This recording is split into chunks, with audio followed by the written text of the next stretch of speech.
lá, eu quero que você abra a sua Bíblia na carta de Paulo aos Efésios, capítulo 5.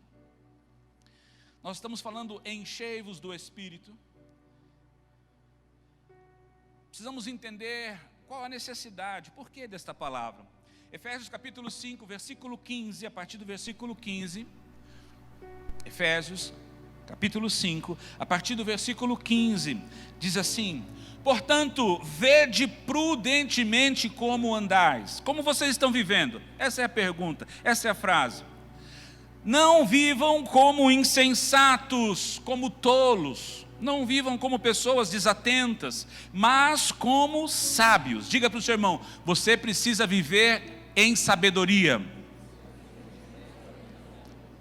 Continua o texto, aproveitando bem cada oportunidade, porque os dias são maus. Irmãos, nós precisamos aproveitar as oportunidades, nós precisamos prestar atenção, precisamos ter sabedoria. Então continua ele, versículo 17, pelo que não sejais insensatos, de novo, não sejais tolos, mas entendei qual seja a vontade do... Diga para o seu irmão, você precisa entender qual é a vontade do Senhor para a sua vida. E no verso 18, então ele diz, e não vos embriagueis com vinho, em que leva ou produz a contenda, ou a libertinagem, ou a confusão, mas enchei-vos do Espírito. Como? Falando entre vós com salmos e hinos e cânticos espirituais, cantando e salmodiando ao Senhor no vosso coração, dando sempre graças por tudo ao nosso Deus e Pai, em nome do nosso Senhor Jesus Cristo, sujeitando-vos uns aos outros no temor de Cristo. Se você puder fechar os seus olhos, Pai, nós te damos o louvor, exaltamos o teu nome e te pedimos, fala conosco nesta manhã, ministra aos nossos corações. Espírito Santo tem acesso a todos os nossos corações, que todo ouvido fechado, eu digo efatá, sejam abertos hoje no nome de Jesus, não apenas os ouvidos físicos naturais, mas os ouvidos espirituais, os ouvidos do coração, Pai, para que toda a tua palavra seja derramada aqui em sabedoria e graça, e que seja acolhida, escondida, recebida no coração pronto para gerar frutos e frutificar a 1000 por 1 em o nome de Jesus. Irmãos, quando nós aceitamos a Jesus como Senhor e Salvador das nossas vidas, nós nos tornamos filhos de Deus, sim ou não? E isto nos dá direito de vivermos a eternidade com Deus. Diga para o seu irmão, você vai viver a eternidade com Deus. Isso é gratificante, né? Porque mesmo que a gente morra, a gente sabe que vai ter uma eternidade com Deus. Esse é o consolo verdadeiro do cristão. Entretanto, para muitos, essa vida abundante, essa vida plena, essa vida que Jesus conquistou na cruz, escute, se limita apenas à eternidade com Deus. Se limita apenas depois de morrermos ou dormirmos aqui nesta terra e desfrutarmos da eternidade com Ele. E por isso muitos vivem nesta terra como coitados, como miseráveis, sofrendo toda sorte da ação do inimigo, do diabo contra as nossas vidas. E eu quero dizer para você, isto é um engano. Isto é um engano. Nós não podemos viver como insensatos, nós não podemos viver como tolos, mas como sábios, como homens e mulheres que entendem qual é a vontade de Deus para as nossas vidas.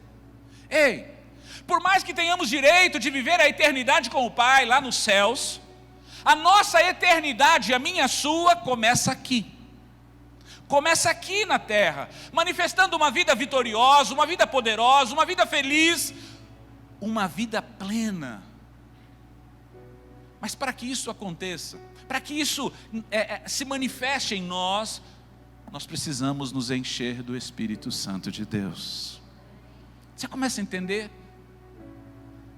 Muitos até sabem que Deus quer que sejamos vitoriosos em tudo, que tenhamos a prosperidade, como a apóstola ministrou aqui, que tenhamos a felicidade em tudo que fizermos, mas não entendem, não compreendem que esta é a verdade vontade de Deus para nós aqui, agora.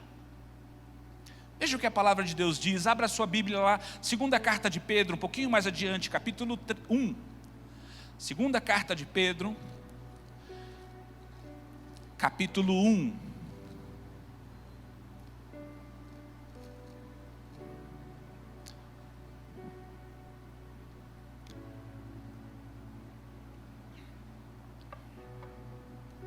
Segunda carta de Pedro, capítulo 1, a partir do versículo 3.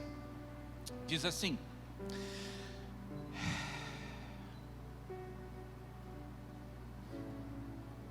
eu estou vendo que está diferente porque eu estou na primeira. Visto que, ou o seu divino poder nos deu, eu quero que você diga, nos deu. Veja, eu quero que você diga, e lendo o que está escrito na sua Bíblia, ou o que está sendo reproduzido aqui, nos deu. O que está fora de tudo? Visto que o seu divino poder nos deu tudo o que diz respeito à vida e à piedade. Quando ele fala da vida, a palavra no grego aqui é zoe. É a vida plena, é a vida completa, é a vida abundante. Não é a vida miserável, não é a vida restrita, não é a vida aprisionada, não é a vida limitada, mas é uma vida plena. Veja, eu vou repetir. Visto que pelo seu poder, não é por você, não é pelo aquilo que você faz, não é por aquilo que você age, visto que pelo seu poder, pelo poder de Deus, Ele nos deu tudo o que diz a vida. O diz respeito à vida e à piedade. Quando fala piedade, fala da nossa ação, de ser piedosos, de ser bons, de entrarmos na prática daquilo que Deus nos criou para fazer. E continua o texto. Pelo conhecimento daquele que nos chamou para a sua, ou por sua glória e virtude. Então entenda algo, Deus nos deu tudo o que precisamos. Mas por que não vivemos esta verdade ainda? Porque muitos ainda não conseguem viver, desfrutar desta verdade de Deus para as suas vidas. Eu quero dizer a você, Deus não faz acepção de pessoas, Deus não tem prediletos, Deus não tem preferidos, onde Ele escolheria um e preteria o outro, não. Deus não tem preferência. Em Romanos capítulo 2, versículo 11, diz, pois para com Deus não há acepção de pessoas, Deus não faz escolhas, Deus não faz distinção entre brancos e pretos, entre pobres e ricos, entre cultos e incultos, entre velhos e novos, Deus não faz acepção de pessoas. E por que então muitos ainda não conseguem viver dessa plenitude? Volte lá para 2 Pedro. Preste atenção no que o texto diz. Visto como o seu divino poder nos deu tudo o que diz respeito à vida e piedade, pelo conhecimento. É através do conhecimento que eu vou viver a plenitude daquilo que Deus tem. Eu vou viver e desfrutar da promessa. Eu vou desfrutar das propostas, dos propósitos, da vontade de Deus para a minha vida. É pelo conhecimento de Deus, pela sua palavra, através da sua palavra é que nós alcançamos e desfrutamos dessas promessas. Olha o que diz o versículo 4 desse mesmo capítulo. Deste modo, desta maneira, assim, Ele tem nos dado grandíssimas e preciosas promessas. Versículo 4, não 3. É o versículo seguinte. Ele tem nos dado grandíssimas e preciosas promessas, para que, por elas, através destas promessas, vos torneis participantes da natureza divina.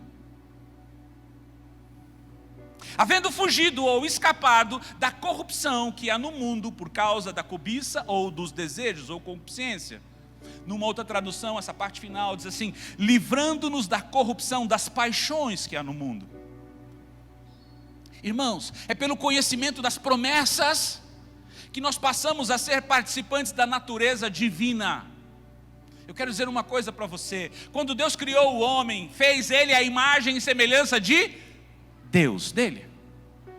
Tinha uma formação divina, tinha uma natureza divina. Quando Deus soprou no homem, não soprou o ar, soprou a sua essência de quem ele é. E a natureza divina se manifestou no homem.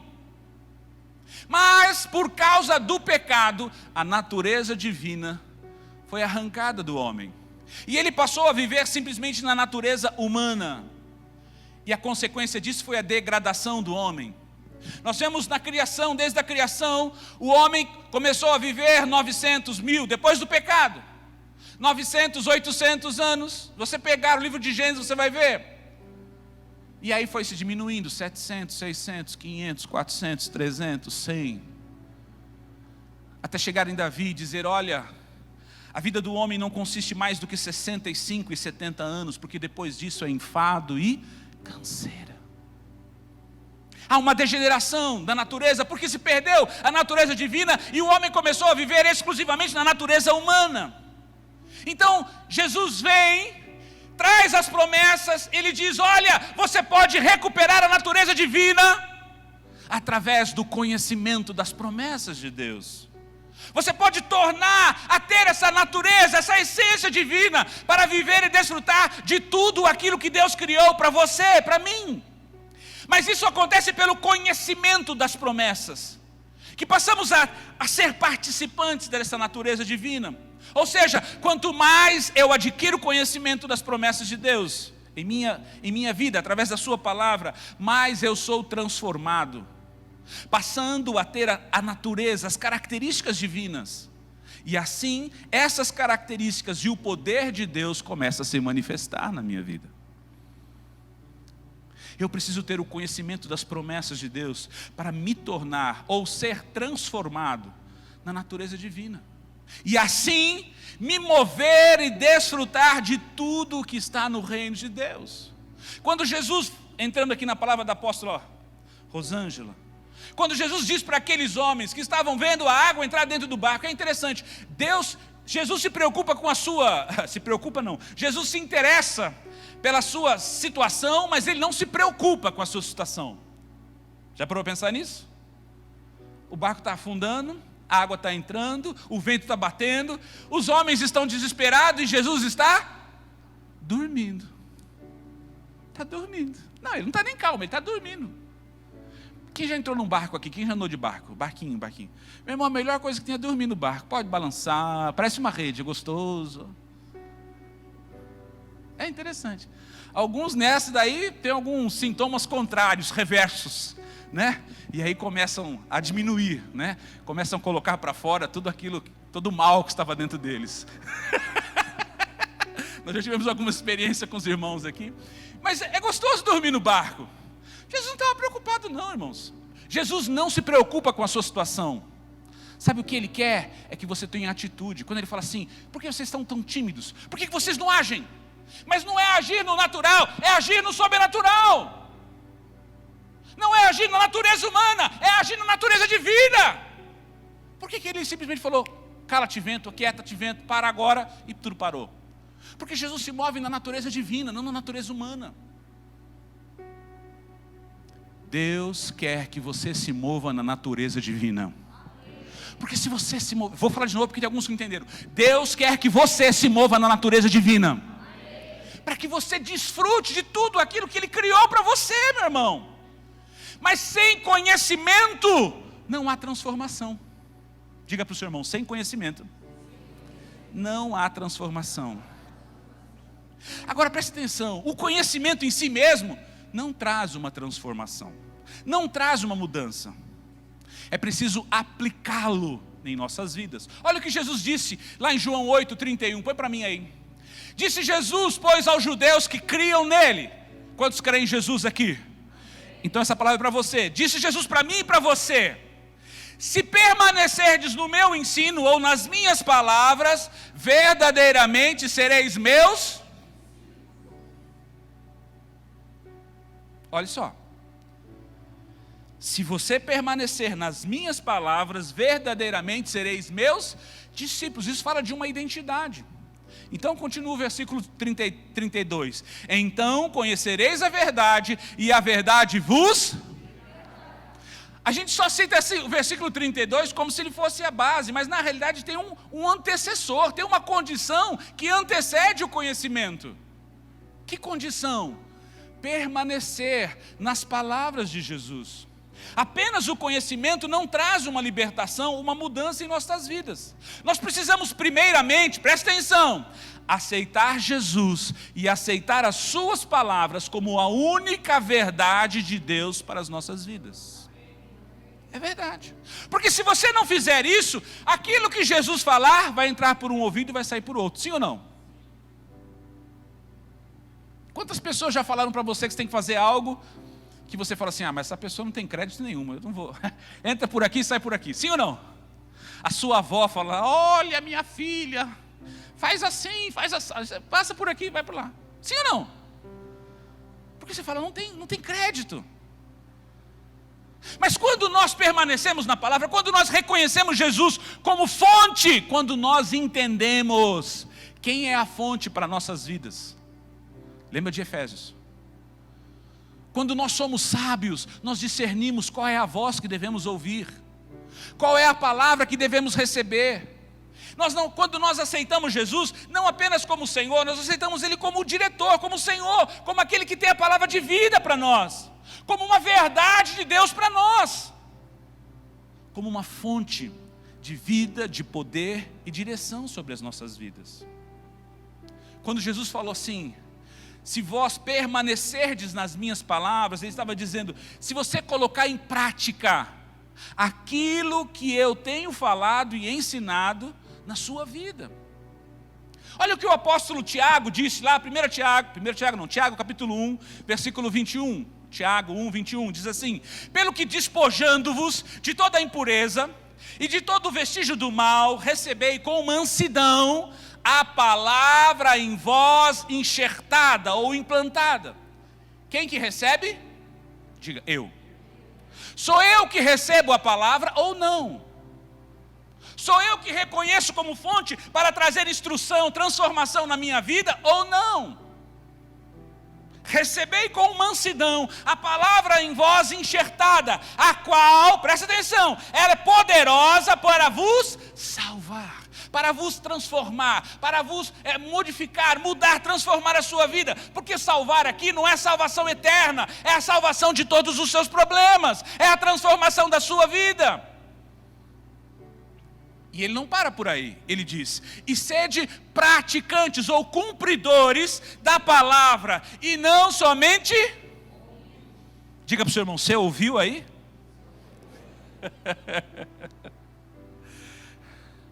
Não basta nós apenas ouvirmos a palavra, nós temos que colocá-la em prática.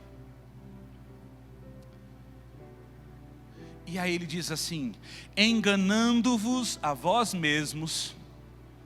Irmãos, quem conhece a palavra e não pratica, vive num discurso de engano, sim ou não? Não, mas eu entendo, Grazi, você é tão linda, eu entendo você, reconheço você como uma profeta de Deus, mas veja só, você não entende o que eu estou vivendo. Você não sabe na realidade qual é o meu problema. Porque o meu marido, Grazi, você devia conhecer. Não conhece não, é terrível. Sim ou não, irmãos? Quase sempre as mudanças, as situações na sua vida, quase sempre você coloca na terceira pessoa. Sim ou não? Para e pensa, analisa aí. Os seus problemas, você que causou ou foi seu marido, foi sua mulher, foi seu filho, foi seu patrão, é a falta de dinheiro, é o banco que te cobrou, é a empresa que fez, é o cartão de crédito que chegou antes da hora. Quase sempre nós terceirizamos para os outros. Irmãos, quantos cristãos, quantos filhos de Deus vivem com falsos discursos? Porque eles conhecem a vontade do Senhor, conhecem a verdade, mas não vivem nela. Continua o verso seguinte. Se alguém é ouvinte da palavra e não praticante, é semelhante ao homem que contempla no espelho o seu rosto natural E depois de se contemplar a si mesmo, vai e logo se esquece de como era. Irmãos, eu lembro que quando eu estudava, ainda era muito jovem, estudei a palavra sobre esse texto, eu entrei em crise. Porque eu fiquei imaginando, todo dia eu me vejo no espelho. Pelo menos eu pentei o cabelo, Kleber. Eu me olho no espelho para ver, né? Mas se eu tivesse que desenhar, ou passar para alguém, por exemplo, aquele cara da polícia que faz o retrato falado, se eu tivesse que passar para ele como eu sou, descrever para ele como é o meu nariz, como é meus olhos, eu não conseguiria. Você conseguiria? Pare e pensa aí. Quem lavou o rosto hoje pela manhã diante de um espelho, olhou para ele, tudo pecador que não sabe, não vive a palavra de Deus aí, porque não sabe desenhar você, não sabe identificar você. Meu irmão, isso é muito difícil. A gente está acostumado a ver os outros, não é verdade? A gente quase nunca nota em nós mesmos, sim ou não? Mas é sobre isso que ele está falando. E aí eu entrei em crise e falei, mas Espírito Santo, mas eu sou praticante da palavra, eu não sou esse cara enrolador, esse larápio aí não. Me explica esse negócio. E eu lembro que ele veio então e me fez uma pergunta. Se eu passasse um filme aqui, um filme da história da igreja, da história, sei lá, e aí aparecesse o dia de um culto, aparecesse a festa, você conseguiria se identificar ali naquele filme? Aí eu falei, isso aí eu consigo, isso aí eu posso, Ele falou, é exatamente isso. Presta atenção, tem muita gente que quando lê a Bíblia, ou quando ouve uma ministração, é confrontado pela palavra de Deus, e ele não consegue ver a si mesmo através da palavra, ele não consegue ver o filme da sua vida através da palavra, e aí eles dizem assim, essa palavra era para o Kleber hoje, né? Essa palavra era para fulano que não veio hoje, essa palavra, consegue entender isso, sim ou não? E ele se argumenta ou se argimenta de argumentos falsos para dizer, não, eu estou bem, isso aí não é para mim não. Ei! Esse é o seu falso discurso. Esse é o seu engano. Muitas vezes a palavra vem diante de nós para nos confrontar, para nos ajustar, para nos transformar, para nos fazer viver a plenitude que Deus tem. E a gente diz, não, mas isso não sou eu. Isso não é para mim. E a gente argumenta com os falsos discursos, mas continua o texto.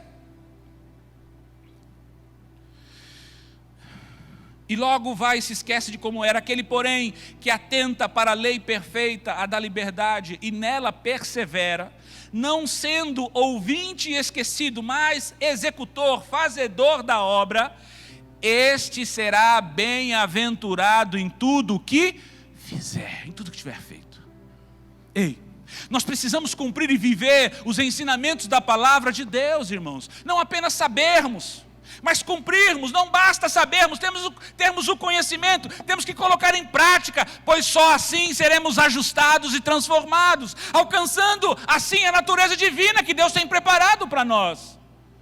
Mas eu pergunto para vocês, existem tantos textos da Bíblia que nós lemos e às vezes nós nem sequer conseguimos entender. Sim ou não? Você já leu alguma coisa da Bíblia que você falou assim, não sei o que isso quer dizer?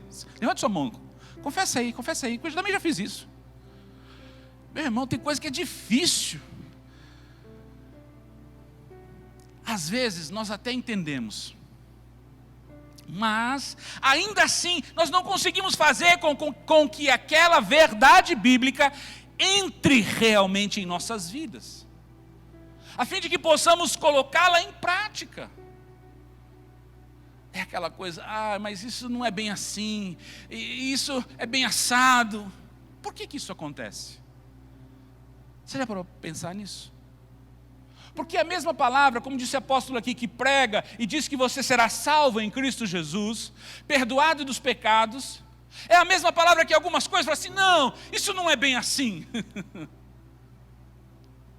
Abra comigo na sua Bíblia, a segunda carta de Paulo aos Coríntios, capítulo 10. Segunda carta de Paulo aos Coríntios, capítulo 10.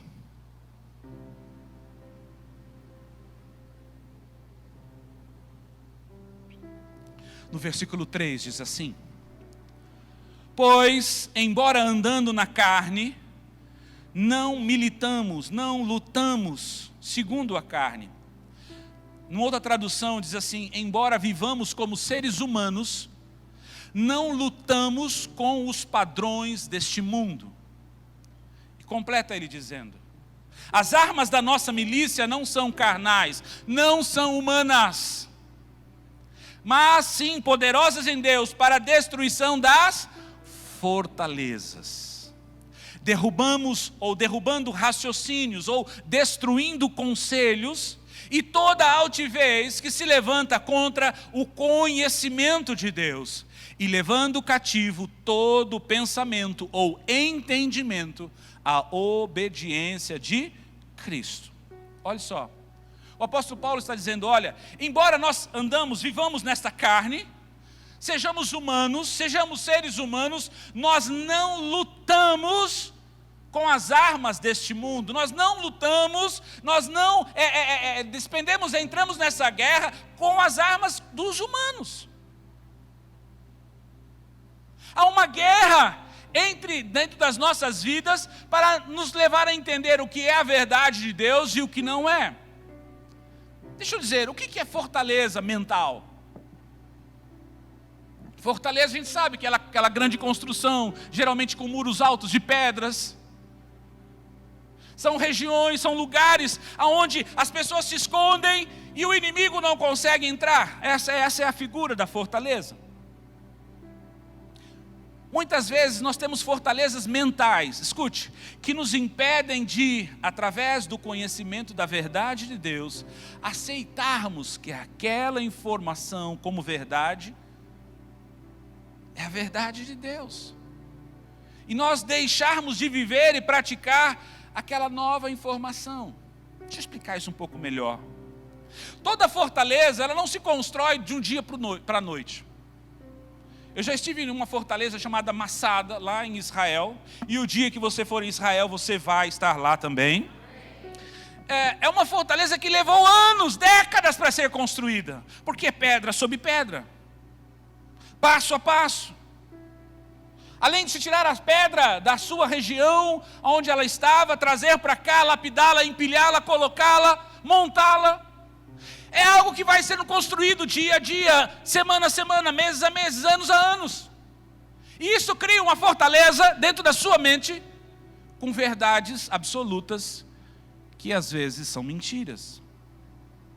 Essas fortalezas são construções mentais, que foram edificadas durante anos, pedra sobre pedra, mentiras sobre mentiras, todos os dias e meses das nossas vidas, e que nos aprisionam de entender, nos aprisionam, nos impedindo de aprender e de viver a verdade de Deus para as nossas vidas. Eu vou simplificar com um exemplo. Quando crianças, a maioria de nós aprendemos que no final do ano, no mês de dezembro, nós recebemos um presente de Papai Noel. Sim ou não? Sim ou não? Sim, irmãos, a maioria. Se alguém discutisse na escola, que falasse para você que não foi Papai Noel que trouxe aquele presente para você, você brigava na escola. Não, meu pai sempre falou, minha mãe sempre disse, e eu sempre ganhei, não, é impossível.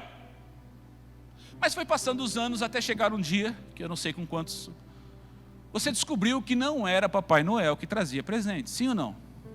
Isso gerou uma frustração em alguns, um sentimento de engano, de derrota. Puxa vida, eu confiei nos meus pais, e eles mentiram para mim. E tantos outros sentimentos que abalam. Mas escute o que eu vou dizer.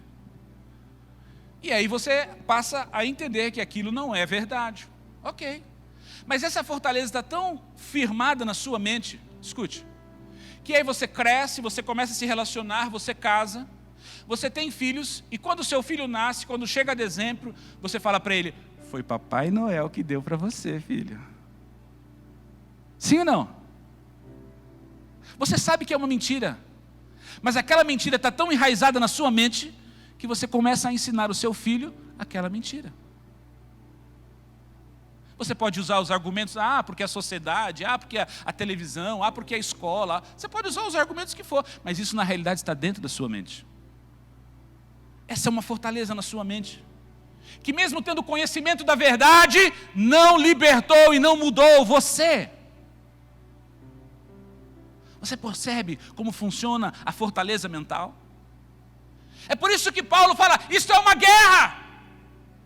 É uma guerra de pensamentos. É uma guerra entre o seu homem espiritual e o seu homem carnal, entre o seu espírito e a sua carne, uma guerra entre a sua fé e a sua razão. É por isso que precisamos guerrear com armas espirituais, não é com armas racionais. Irmãos, você jamais vai vencer uma fortaleza na sua mente, na sua forma de pensar e de agir, com uma razão, com uma explicação racional sobre a sua vida. Por exemplo, temos pessoas que fumam, sim ou não? Tem muita pessoa que fuma. Agora, qual é a pessoa que vive nesta terra que não sabe que fumar faz mal para a sua saúde?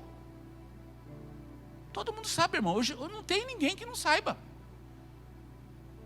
Mas essa verdade sobre ele muda a sua atitude? De muitos não. Por quê? Porque há uma fortaleza na sua forma de pensar.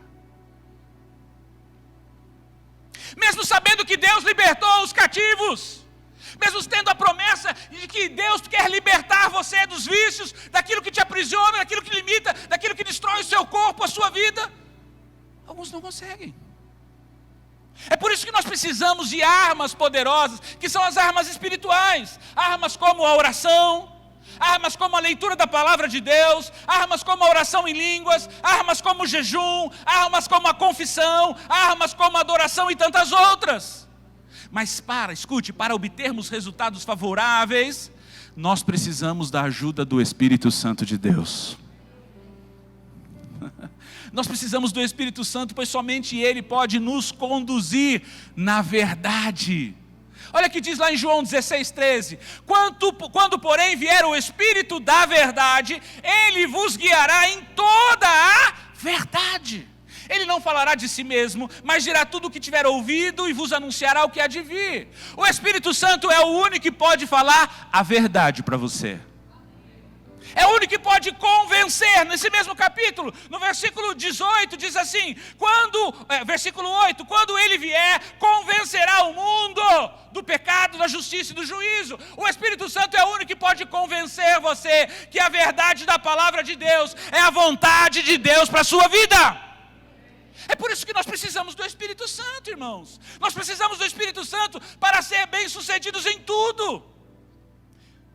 No livro de João, no capítulo 14, 26, diz assim, o Consolador, Jesus falando, o Espírito Santo que o Pai enviará em meu nome, quando ele vier, porém Ele vos ensinará todas as coisas. Quantas coisas?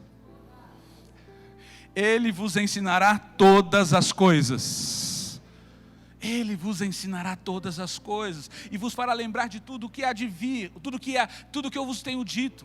Nós precisamos do Espírito Santo para sermos bem-sucedidos em tudo, irmãos. Diga para o seu irmão, você precisa do Espírito Santo para ser bem-sucedido em tudo. Irmãos, você consegue entender agora? Nós demos uma pequena volta para você entender. Por que você precisa ser cheio do Espírito? Porque mesmo conhecendo às vezes a verdade de Deus, você ainda não vive. Mesmo você conhecendo a vontade de Deus, você não consegue entender, assimilar essa verdade. É porque nós precisamos do Espírito Santo.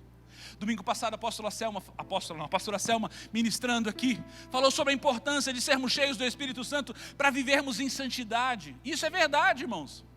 Porque a santidade nos faz agradarmos a Deus, amém? Mas não é apenas isso, não. Não é apenas para agradar a Deus. Nós precisamos do Espírito Santo para sermos bons maridos.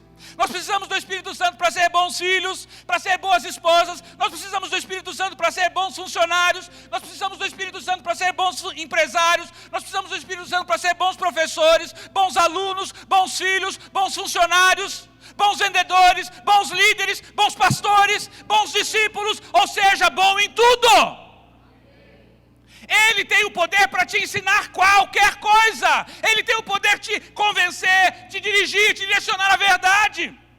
Só que o tolo, escute, só que o tolo despreza o Espírito Santo e não busca-o para ser cheio dele.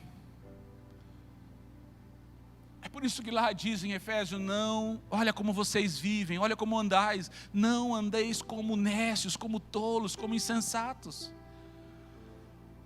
Pois o Espírito Santo, ele pode mudar toda a sua vida, levando a ter uma vida plena e abundante. Abra lá em 1 Coríntios capítulo 2. Volte aí, 1 Coríntios capítulo 2.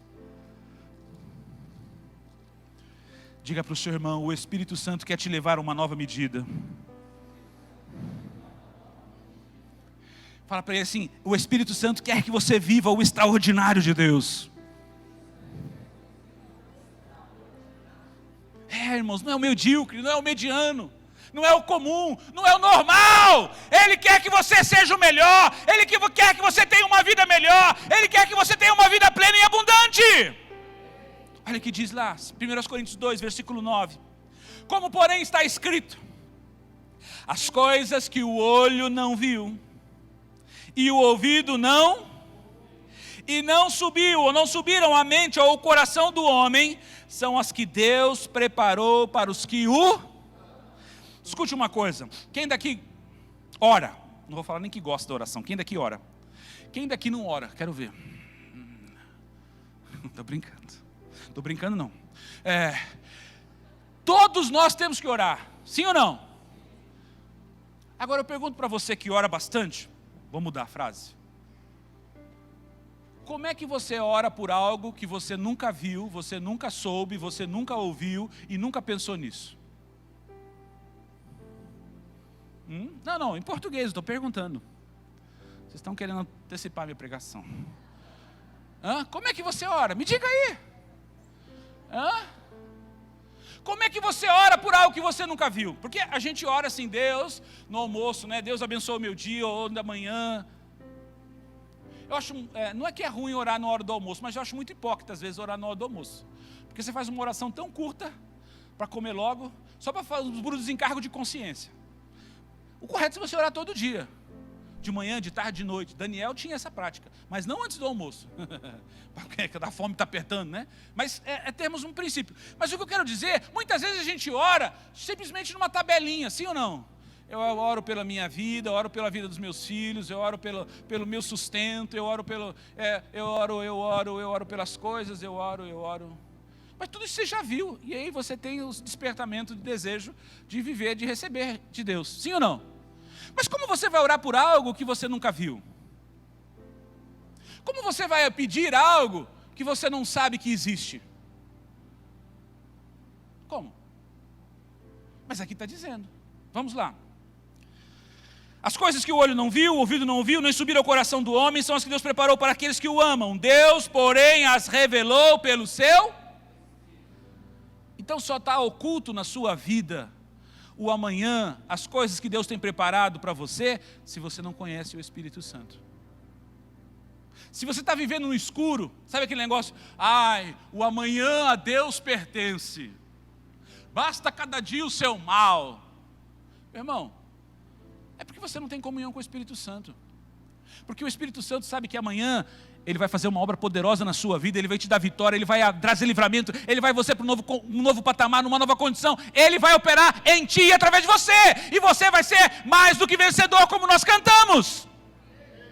Mas se você não conhece o Espírito Santo, se você não tem intimidade com Ele, você fala assim, amanhã vai ser um dia difícil, segunda-feira braba, o meu chefe vai estar lá logo cedo, vai me cobrar aqueles relatórios, vai ser terrível.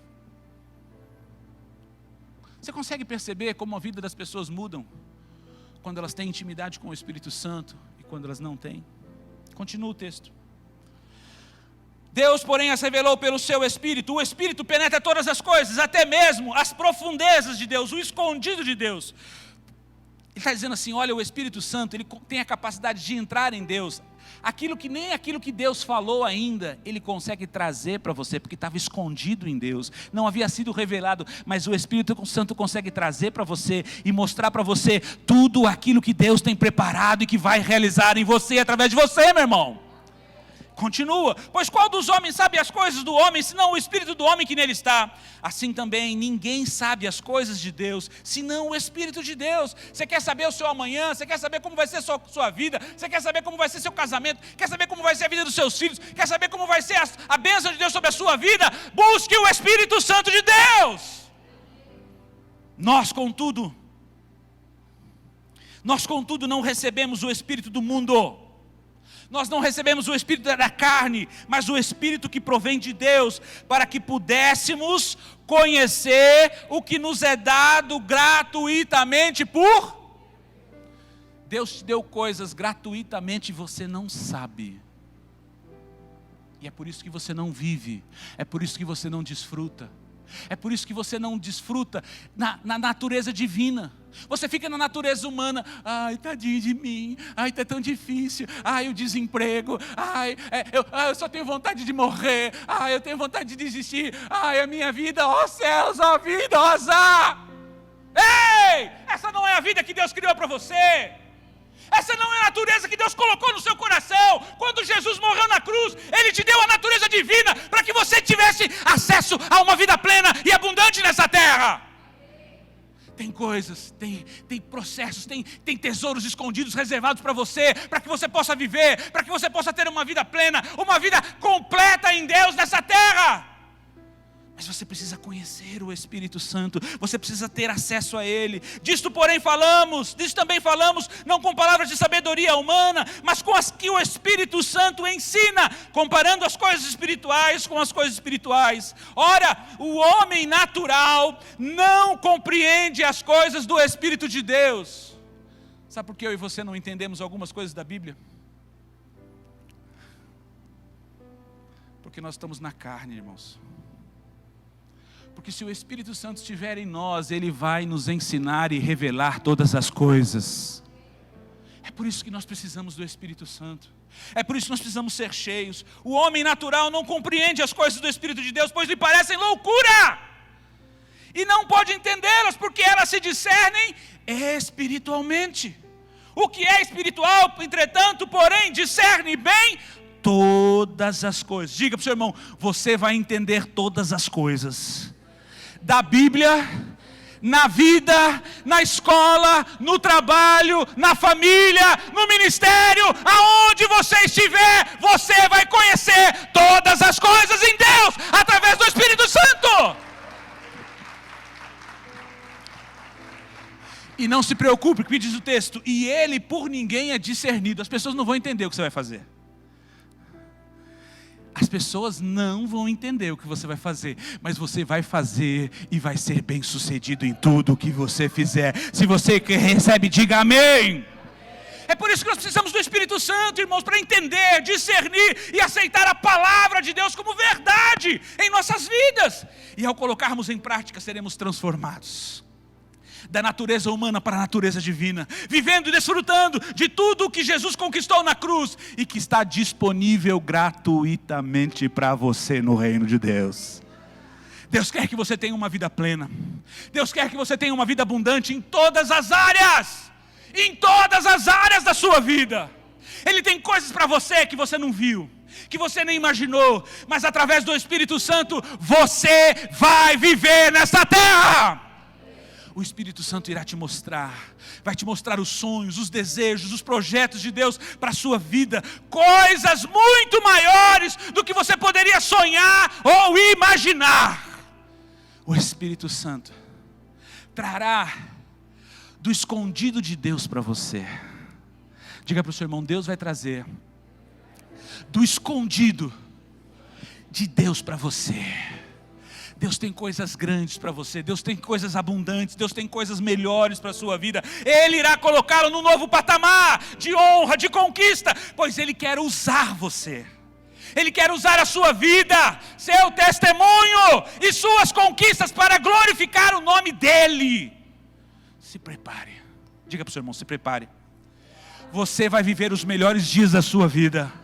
Este será o ano da sua expansão, da sua mudança, da sua virada, da manifestação poderosa de Deus em sua vida, sua família, seu trabalho, em sua célula, em tudo que você fizer.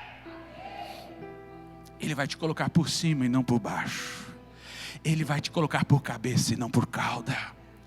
Ele vai fazer de você o melhor.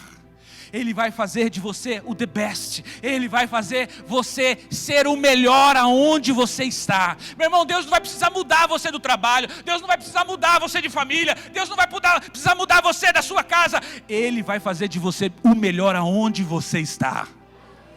Porque é assim que o Espírito Santo age. É assim que o Espírito Santo faz. Ele transforma. Ele vai te honrar. Escute. Nós estamos terminando. Na área profissional, Ele quer que você seja o melhor da sua empresa. Na melhor empresa que você trabalha. O mais inteligente, o mais honrado, o mais correto, o mais perspicaz, o mais ousado, o mais firme e o mais leal. Na área familiar, Ele quer que você seja o melhor pai. Cheio de sabedoria, de graça, de amor, de liderança.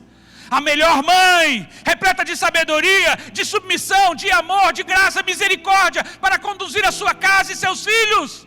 E você, o melhor filho, o filho mais amoroso, obediente, cheio de honra, que seus pais poderiam ter. Assim vai ser na sua casa, assim vai ser na sua área familiar, na área estudantil. Você que estuda, Ele quer que você seja o melhor aluno da sala, o mais inteligente, aquele que tem facilidade para aprender tudo, aquele que é capacitado de entendimento, habilidade, inovação, aquele que é dedicado, esforçado e vitorioso em tudo. Na sua área financeira, Ele quer que você seja o melhor administrador e próspero desta terra, manifestando a prosperidade e a abundância do reino de Deus, sendo uma pessoa habilidosa em administrar todos os recursos de Deus, que Deus o confiou, fazendo esses multiplicarem e alcançando com isso a riqueza celestial nesta terra. Na sua área sentimental, das emoções, Ele quer que você seja curado dos seus traumas, das feridas em seus sentimentos, vivendo com alegria, tendo paz com todos e desenvolvendo relacionamentos saudáveis, ao ponto de fazer de você um instrumento de cura e restauração na vida de muitos outros lá fora. Na área espiritual, Ele quer que você seja um homem ou uma mulher de Deus, que caminha nesta terra, debaixo de uma unção de poder, de autoridade, de graça, para manifestar o reino de Deus, pregando o evangelho, curando os doentes, expulsando os demônios e libertando os cativos, profetizando vida e paz sobre as pessoas e, acima de tudo, levando-as até Jesus, para que saibam que Ele é o Rei da Glória. Na área ministerial, Ele quer que você seja um instrumento dele nesta terra, para manifestar em poder e autoridade o reino dos céus, abrindo células, ganhando vidas, alcançando famílias, fazendo discípulos e exercendo, estabelecendo, estendendo o reino de Deus nesta terra. Todos nós precisamos ser cheios do Espírito Santo. Vamos ficar de pé. Jesus disse em certo momento: todo aquele que bebesse da água que Ele daria, nunca mais teria sede, porque nele se faria uma fonte de águas vivas, que jorraria para a vida eterna. Irmãos, Deus quer fazer de você uma fonte, não apenas um ribeirinho, não apenas um dedinho de água. Ele quer que você se transforme em um rio, algo que sacie multidões, algo que transforme a vida de famílias, de pessoas, trazendo cura, restauração, renovo, vida de Deus. Nós seremos uma fonte de águas vivas que fluirão de nós, como um rio da presença de Deus. Nós precisamos dele para deixarmos a natureza humana e sermos transformados na natureza divina, e assim manifestar o reino de Deus nesta terra. Para isto, eu e você precisamos tomar a decisão. Diga para o seu irmão: decisão e atitude. São duas coisas que nós precisamos tomar nessa manhã. A decisão, tomar uma decisão e ter atitudes de buscá-lo antes de tudo. Escute, nós vamos ler a palavra todos os dias. Diga para o seu irmão: eu vou ler a Bíblia todos os dias. Irmãos, isso tem que ser uma verdade em nós, não um discurso. Isso tem que ser uma verdade em nós. Nós vamos orar não apenas para pedir coisas. Escute, não vamos orar apenas para pedir o carro, a casa, o emprego, o dinheiro, o pagamento das contas, não. Mas iremos orar para sermos edificados em fé, em poder, em unção, orando em outras línguas, orando na língua dos anjos todos os dias. Diga: todos os dias eu vou orar em línguas. Vou repetir mais uma vez: todos os dias eu vou orar em língua. Você pode orar indo para o trabalho, você pode orar na hora do seu almoço, você pode orar enquanto você está tomando banho, você pode orar enquanto você está lavando louça, você pode orar enquanto você está trabalhando, você pode orar em línguas em qualquer momento da sua vida. E quando você estiver dirigindo, nós vamos jejuar e mortificar a nossa carne com os nossos desejos e paixões humanas. Sabe, irmãos, uma das coisas que mais atrapalha a gente de viver o espiritual é os desejos da nossa carne. É os desejos, as paixões, as concupiscências da nossa carne. É por isso que nós precisamos jejuar, nós precisamos mortificar a nossa carne. No final do mês vamos ter lá 12 horas de oração em jejum. Quantos daqui vão vir? Se prepare, irmãos. 12 horas de jejum é nada, irmãos. Tire um dia por semana, ore, jejue. Posso fazer um desafio aqui? Vamos jejuar terça-feira para o culto à noite, arrebentar as nossas vidas, arrebentar tudo aquilo que está aprisionando para a gente entrar numa plenitude em Deus. Comece o jejum na segunda-feira à noite. Vamos jejuar o dia inteiro. E nós vamos vir para cá em jejum. E nós vamos receber uma palavra de poder, de transformação, que nós vamos quebrar o jugo do diabo nas nossas vidas e vamos entrar no novo de Deus. Se você quer, recebe, diga amém. Nós vamos louvar e adorar ao Rei todos os dias, irmãos. Ei, para de ficar ouvindo a CBN, Jovem Pan, a Hora do Tempo, o trânsito. Põe um louvor. Põe um louvor no seu celular para você ouvir quando você estiver indo para o trabalho. Põe um louvor no seu celular, no seu carro, quando você estiver dirigindo. Se lance aos pés da cruz, irmãos. Nós tivemos ontem numa reunião de centenas, milhares de jovens adorando, celebrando. Sabe, irmãos, é tão forte, é tão poderosa a adoração. Se você soubesse o quanto a adoração pode quebrar o jugo do inimigo, a força do inimigo na sua vida. Louve, adore. Entenda que o tempo do início do culto não é simplesmente uma formalidade, é um tempo de você entregar a Ele o melhor louvor, a melhor adoração. Nós vamos buscar a sua face. Ei, nós vamos buscar a sua face e não as suas mãos. Não aquilo que Deus pode dar, não aquilo que Deus pode fazer. Nós vamos buscar a intimidade com Deus. A sua oração, ajuste ela. Busque a intimidade, peça aquilo que Deus, a intimidade com Deus, a intimidade com o Espírito Santo. Nós vamos bater, nós vamos pedir até que as portas se abrem, as portas celestiais se abrem e sejamos cheios e inundados da presença e da unção do Espírito Santo em nossas vidas. Quantos creem e concordam com isso? Quantos querem mais do Espírito Santo de Deus em suas vidas? Então se levante, comece a orar, comece a bater, comece a buscar, comece a pedir. Sabe, o Espírito Santo está aqui, Ele quer te encher, Ele quer te capacitar, Ele quer te levar a uma nova dimensão de vida, de transformação, de cura, de poder, da presença dEle. Busque-o. A palavra diz, por isso vos digo, pedi e dar-se-vos-á, buscai e achareis, batei e abrir-se-vos-á, pois todo aquele que pede e busca, o que pede recebe, o que busca encontra, e a quem bate abrir-se-lhe-á. Qual é o pai que dentre vós, se o filho lhe pedir pão, lhe dará uma pedra, ou se lhe pedir peixe, lhe dará uma serpente, ou se lhe pedir um ovo, lhe dará um escorpião? Ora, se vós, sendo maus, sabeis dar boas coisas, boas dádivas aos vossos filhos, quanto mais dará o Pai Celestial, o Espírito Santo, àqueles que lhe o pedirem. Peça que você seja cheio do Espírito Santo.